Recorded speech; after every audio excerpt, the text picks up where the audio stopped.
BRS party నుండి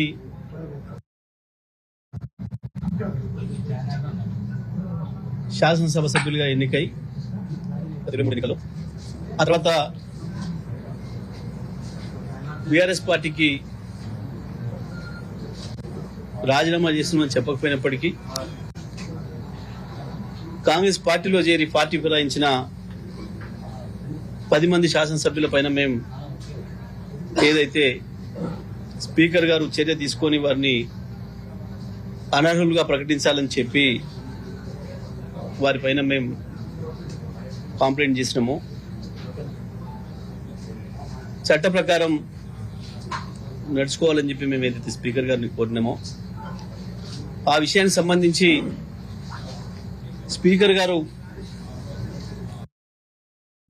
దాదాపు సంవత్సరం నానబెట్టిన మేము కోర్టుకు వెళ్లి సుప్రీంకోర్టు ద్వారా ఉత్తర్వులు తీసుకొని 3 నెలల లోపు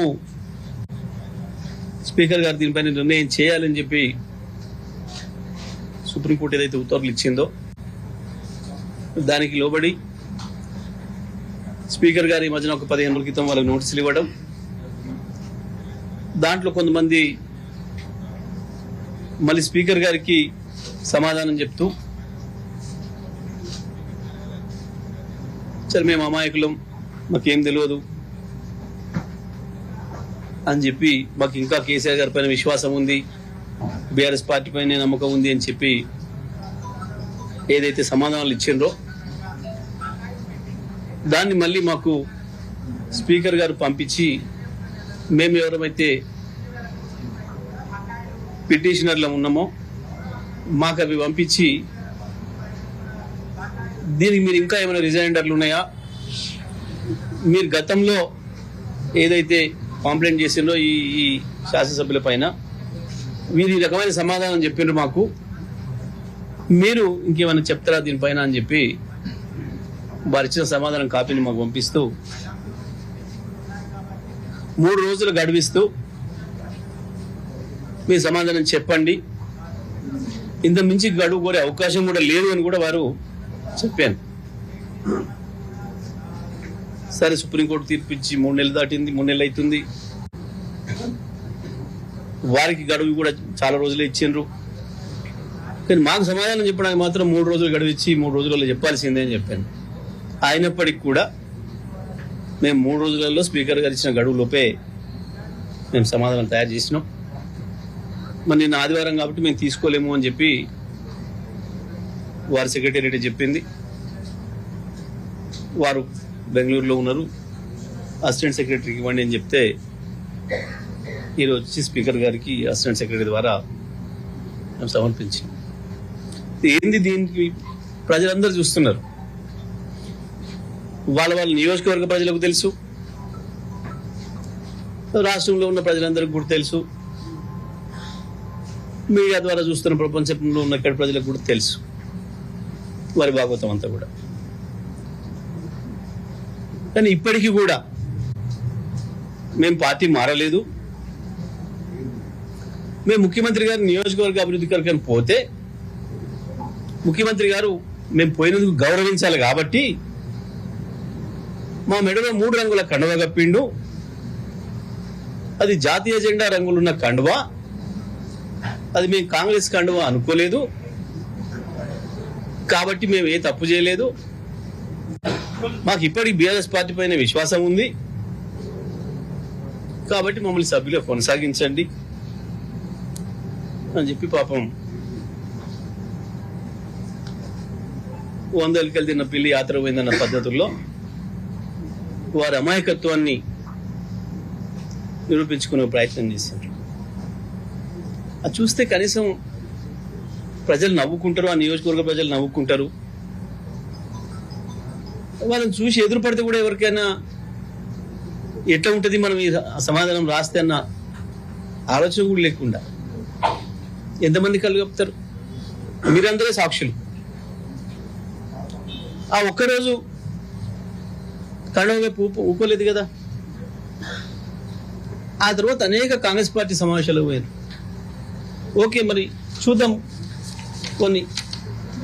ఇది పోచారం శ్రీనివాసరెడ్డి గారు ఈ మధ్యన ఒక వారం 10 రోజుల క్రితం ఒక సమావేశంలో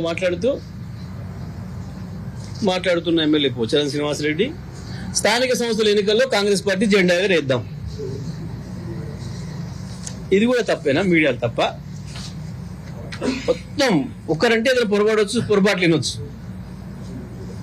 ఎదురుగున్న మొత్తం మీడియా ప్రతినిధులు తప్పే విన్నారు, ప్రజలు తప్పే విన్నారు. ఆయన మాటనే ఏమైనా AI ద్వారా ఇట్లా మార్చి ఆయన బీఆర్ఎస్ పార్టీని గెలిపిద్దామంటే కాంగ్రెస్ పార్టీని గెలిపిద్దాం అన్నట్టు వచ్చేటట్టు చేశారు. ఎవరైనా మాయ చేసి ఓ దిక్కు లోకల్ గా ఉన్న కాంగ్రెస్ అభ్యర్థులు వీళ్ళ మీద ఓడిపోయిన వాళ్ళు దాడి చేస్తూనే ఉన్నారు, మా పార్టీలోకి వచ్చి మమ్మల్ని ఆశయం చేస్తున్నారు అని చెప్పి. ఇంకా స్పష్టమైన సాక్ష్యాలు ఉన్నాయి ఎదురుగా. అయినా బుకాయిస్తాం. ఓకే, మరి ముఖ్యమంత్రి గారిని వీరింటికి నా నియోజకవర్గంలో సమస్యలు ఉన్నాయి అని అంటే, అయ్యో అట్లనే అన్న నేనే వస్తాను సమస్యలు తీరుస్తానికి అని చెప్పి పాపం వాళ్ళ ఇంటికి పోయిండట. ముఖ్యమంత్రి గారు పోయినాడు, వారు చెప్పిన సమాధానంలో, వారు ఆశించిన దాంట్లో వచ్చి చాలా తీవ్రమైన సమస్యలు ఉన్నాయి రైతాంగానికి, అవి నా దగ్గర పరిష్కారం ఉంది, నన్ను అడుక్కోపోదామని వచ్చిండు ముఖ్యమంత్రి పరిష్కారం అని చెప్పి రాసిండు దాంట్లో. మరి ముఖ్యమంత్రి ఒకే కానీ మరి గీనవర్ రాహుల్ గాంధీ ఎందుకు కలిసిండు? ఏమనాలి దీన్ని? ఏమనుకోవాలి? ఇంత ఇదేంటిది? కాంగ్రెస్ పార్టీ ప్రచారం రథం. ముఖ్యమంత్రి అంటే నీటికి నీ నియోజకవర్గ సమస్యలు తీరుద్దామని చెప్పి వచ్చిండు. మరి ఇదేంది? ఇది ఎవరిది ఉండాలి? కేసీఆర్ది ఉండాలి కదా. నీ కేసీఆర్ మీద నమ్మకం ఉంటే, బీఆర్ఎస్ పార్టీ పైన విశ్వాసం ఉంటే, కేసీఆర్ పైన నమ్మకం ఉంటే, ముఖ్యమంత్రి చెప్పిన కండువ కాంగ్రెస్ది కాదని అనుకుంటే నువ్వు ఏంది అన్నట్టు ఏం సమాధానం చెప్తారు దీనికి? బీఆర్ఎస్ కార్యకర్తలకి ఏం చెప్తారు? కాంగ్రెస్ కార్యకర్తలకి ఏం చెప్తారు? మీ నియోజకవర్గ ప్రజలకి ఏం చెప్తారు? సరే, స్పీకర్ కూడా ఏం తెలియదు అనుకుందాం, కాసేపటికి నువ్వు చెప్పింది నమ్ముతున్నాను అనుకుందాం. మిగతా వాళ్ళు ఎట్లా నమ్మాలి? కోర్టులు ఎట్లా నమ్మాలి?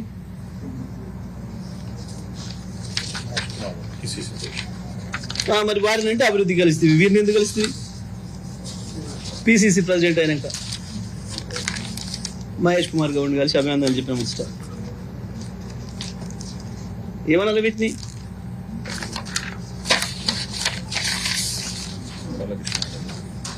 సరే, ఇది కృష్ణమోహన్ రెడ్డిది, డాక్టర్ సంజయ్, ఇది సంజయ్, డాక్టర్ సంజయ్ పాపం ఇంకా చాలా ఆయన ఇచ్చిన దాంట్లో ఇన్ని అభివృద్ధి పనుల కొరకు నేను అడిగినా అని చెప్పి దాని కొరకు మాత్రమే పోయినా సడన్ గా కండవ కప్పిండు ముఖ్యమంత్రి. నాకు తెలియదు కాంగ్రెస్ కండవ అని నేను అనుకోలే అని చెప్పి అమాయకంగా రాసిండు అందులో. మరి గిదేనిది? నవ తెలంగాణ పేపర్లో అడ్వర్టైజ్మెంట్ ఏమని?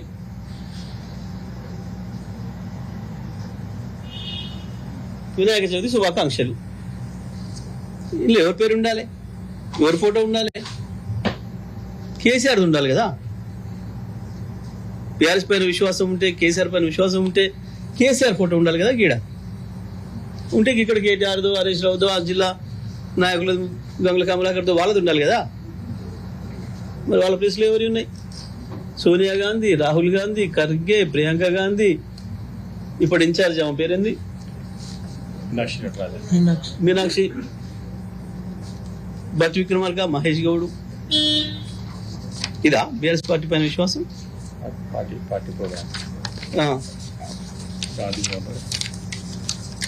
కాంగ్రెస్ పార్టీ కార్యక్రమంలో, కారికి వచ్చిన కార్యక్రమంలో ఇదేం అభివృద్ధి? ఏ నియోజకవర్గ అభివృద్ధి పోయినట్టు? ఇక్కడ గాంధీ భవన్ కి కాంగ్రెస్ పార్టీ మీటింగ్ కి కారికి వచ్చిన మీటింగ్ అది.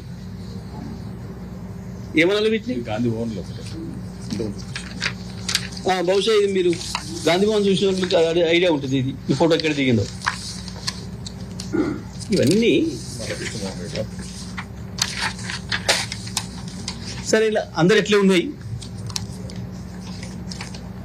ఇంత స్పష్టంగా అవకాశం ఇచ్చిన పార్టీకి, గెలిపించిన ప్రజలకి ద్రోహం చేసి పార్టీ ఫిరాయించి మీ వ్యక్తిగత ప్రయోజనాల కొరకు నమ్ముకున్న వాళ్ళని నమ్ముకొని చెడ్డ పని చేసిందే కాక ఇంకా తప్పించుకుందామని దాంట్లో నుంచి ఏదో టెక్నికల్ అంశాలతో తప్పించుకుందామని ఎన్ని రోజులు వీలైతే అన్ని రోజులు వెంటిలేటర్ మీద కొనసాగుదామని ఒక ప్రయత్నం చేస్తున్నారు. వాస్తవానికి ఒప్పుకొని తప్పు చేసినాం అన్నాడు. ఏదో క్షణికావేశంలో పోయినామో, ఏదో తొందరపాటు ఆశలు పెడితే పోయినామో, పొరపాటు చేసామని చెప్పి నియోజకవర్గ ప్రజల ముందర ఒప్పుకొని ఆడ కొనసాగదలుచుకుంటే రాజీనామాలు చేయాలి. లేదనుకుంటే వచ్చి ఆ ముచ్చట కేసీఆర్ కాడ పెట్టుకోవాలి ఈ పిటిషన్. అన్నా మేము మిమ్మల్ని వదిలిపెట్టిపోలేదు, మేమేదో అభివృద్ధి కొరకు పోయినాం, ఏదో అపోహపడి జయేష్ రెడ్డో వివేకానందనో ప్రభాకరో తెలియక మా మీద పిటిషన్లు ఇచ్చిర్రు, మీరు మన్నించడం కేసీఆర్ కాడికి పోవాలి. వాస్తవానికి నోటీసులు వచ్చినాక ఏం జరిగింది? 10 మంది కేసీఆర్ దగ్గర పోల్సిన ఎక్కడ పోయినరు? రేవంత్ రెడ్డి ఇంటికి పోయినరు. రేవంత్ రెడ్డి ఇంట్లో ఓ సమాలోచనలు జరుగుతున్నాయి గంటల తరబడని మీ మీడియా ద్వారానే చూసినాం. రేవంత్ రెడ్డి మీకు భరోసా ఇస్తున్నా, మీ భవిష్యత్తుకు నాది హామీ అని అన్నట్టుగా కూడా తెల్లారి పేపర్లలో చూసినాం, టీవీలలో కూడా చూసినాం. ఇది కూడా అబద్ధమేనా? ఇంతమంది టీవీలలో అపోహపడుతున్నారు, బీఆర్ఎస్ కార్యకర్తలు అపోహపడుతున్నారు, మేము అపోహపడుతున్నాం. మీరు చేసింది ఏది కూడా పొరపాటు కాదా? మీరు ఎన్ని చేసినా తప్పించుకోలేరు. తప్పకుండా దొరికిపోయిన దొంగలు మీరు, అందులో సందేహం ఏం లేదు. సరే, ముఖ్యమంత్రి మూటలతో దొరికి తప్పించుకొని తిరుగుతలేడా, మేము మాత్రం ఎందుకు తిరగలేమని అనుకుంటున్నారేమో మీరు. రెడ్ హ్యాండెడ్ బ్యాగ్తోనే దొరకంగా ముఖ్యమంత్రి అయింది ఆయన. మేమెందుకు మేము గిళ్ళ నుంచి తప్పించుకోలేమా? ఆయన అంట్ల నుంచి తప్పించుకోలేము, ఉపాయం ఉన్నప్పుడు మమ్మల్ని తప్పియలేడా అని చెప్పి మీరు అనుకుంటున్నారేమో. మీరు తప్పించుకోలేరు. తప్పకుండా స్పీకర్ గారు చట్ట ప్రకారం నిర్ణయం తీసుకుంటారని మేము భావిస్తున్నాం. ఎందుకంటే ఈ చట్టం కూడా వాళ్ళు తెచ్చిందే, పార్టీ ఫిరాయింపుల నిరోధక చట్టం కూడా వారు తెచ్చిందే. మరి వారి నాయకులు తెచ్చిన చట్టాన్ని గౌరవించే పరిస్థితి ఉందని మేము అనుకుంటున్నాం. స్పీకర్ గారు చేసే నిర్ణయం చట్టానికి అనుకూలంగా ఉంటే సరే, లేదంటే ఆల్రెడీ మేము కోర్టు మెట్లు ఎక్కున్నాం కాబట్టి, కోర్టే గడువు ఇచ్చింది కాబట్టి, ఇంకా ఈ కంటిన్యూస్ ప్రాసెస్లోనే ఉంది కాబట్టి, ఇక్కడ ఒకవేళ ఏదైనా తప్పించుకున్నా కోర్టులో తప్పించుకోలేరు. తప్పకుండా మీ ఎన్నికలు రద్దు అవ్వడం ఖాయం, ఉప ఎన్నికలు రావడం ఖాయం. దాంట్లో ప్రజలు మిమ్మల్ని శాశ్వతంగా రాజకీయాల నుంచి దూరం అయ్యేంత పద్ధతిలో తీర్పులు ఇవ్వడం కూడా ఖాయం. అటువంటి నిర్ణయాన్ని ప్రజలు కూడా వెలిపుచ్చడం ఖాయం. ఎన్నికల్లో మీకు బుద్ధి చెప్పి ఓటమితో ఆ పరిస్థితి ఉంటుంది. సరే, ఇవాళ మేము ఒక ఇద్దరి పైన సమాధానాలు వెళ్ళిపోయినాయి. ఎందుకంటే మా సంజయ్ కుమార్, మా ఎమ్మెల్యే గారు ఎవరైతున్నారో కల్వకుంట్ల సంజయ్ గారు, స్పీకర్ గారు అది ఇచ్చే రోజుకి లేరు, వారు విదేశాలకు వెళ్ళి ఉన్నారు ముందు రోజే. కాబట్టి అది వారికి చేరలేదు. అయినప్పటికీ కూడా ఇక్కడ వచ్చిందనే విషయం తెలుసుకొని వారు అక్కడి నుంచి స్పీకర్ గారికి మెయిల్ చేసిండ్రు, ఈమెయిల్ ద్వారా తెలియజేసారు, నేను విదేశాల్లో ఉన్నా, నేను రేపు వస్తున్నాను, పలానా రోజు వస్తాను, రాగానే మీకు దానికి సంబంధించిన జెండర్ నేను ఇస్తానని చెప్పి వారు మెయిల్ పంపించడం జరిగింది. మరి తప్పకుండా వీళ్ళపైన సరైన చర్యలు ఉంటాయి, తప్పకుండా డిస్క్వాలిఫై అవుతారు, ఉప ఎన్నికలు వస్తాయి, అందులో సందేహం లేదు.